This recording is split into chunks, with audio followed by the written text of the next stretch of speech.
नीचे के तबका का व्यक्ति है, दलित हो, पीड़ित हो, शोषित हो, वंचित हो, ये हम सबका दायित्व है उनकी रक्षा करना।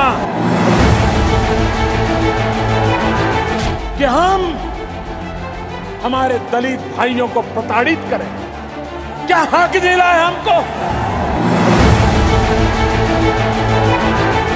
हमारी सरकार गरीब, दलित, पीड़ित, शोषित, वंचित, सशक्त करने की राह पर चल रही है।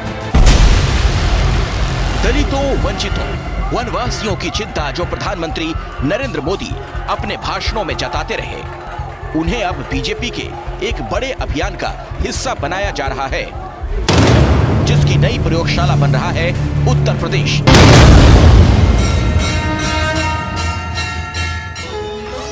इसकी शुरुआत हो रही है यूपी के कौशाम्बी से, वो भी राम कथाओं के जरिए, जिसमें प्रमुख चेहरा होंगे कवि कुमार विश्वास। 7 अप्रैल को अपने अपने राम नाम से राम कथा होगी, 8 अप्रैल को वंचितों के राम पर राम कथा होगी और 551 जोड़ों का सामूहिक विवाह होगा। 9 अप्रैल को दलितों के राम पर राम कथा होगी और 2000 दिव्यांगों को उपकरण बांटे जाएंगे।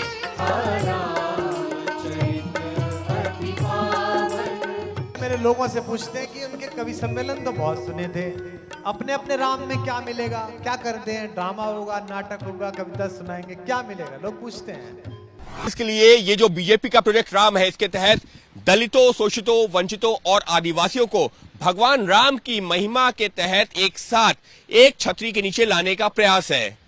ये जाति से आगे बढ़कर धार्मिक आस्था की छतरी है और फिलहाल इसका प्रयोग किया जा रहा है पूर्वांचल में।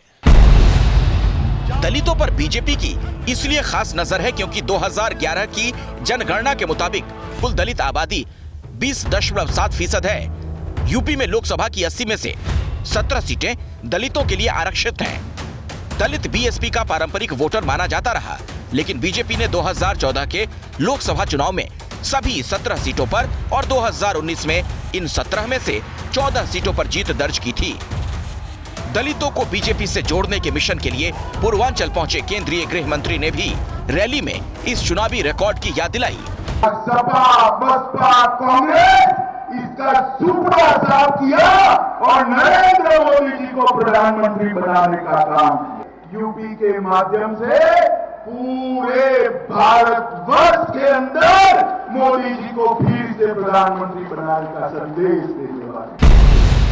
वैसे आस्था की छतरी के नीचे एक नई सोशल इंजीनियरिंग बीजेपी 2019 के लोकसभा चुनाव में और फिर 2022 के यूपी विधानसभा चुनाव में कर चुकी है। इसका असर देखना हो तो यूपी में 3 साल में ही मायावती के पारंपरिक दलित वोट के शिफ्ट से समझा जा सकता है। 2019 के लोकसभा चुनाव में जहां बीएसपी को यूपी में 19.43% वोट मिले थे, वहीं 2022 के यूपी विधानसभा चुनाव में ये वोट घटकर 12.88% रह गया। में बीएसपी के दलित वोट पर सिंधमारी हो चुकी है। इसे बीजेपी और पुख्ता कर लेना चाहती है और इसीलिए राम कथाओं के जरिए दलित वोट को अपने साथ करने की जुगत हो रही है। कांग्रेस उनको लटका रही थी, सपा उनको भटका रही थी, बसपा उसको अटका रही थी। थोड़े समय में देख पाएंगे कि भगवान श्री राम अपने निज मंदिर के अंदर विराजमान होंगे। तो कास्ट के जवाब में बीजेपी के पास राम कार्ड है।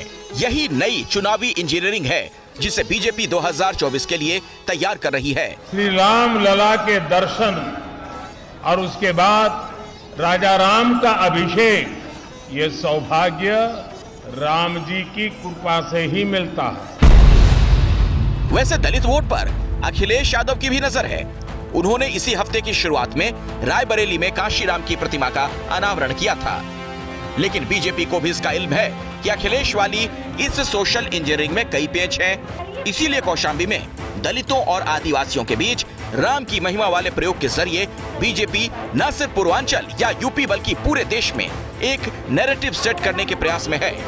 Bureau report, ABP news.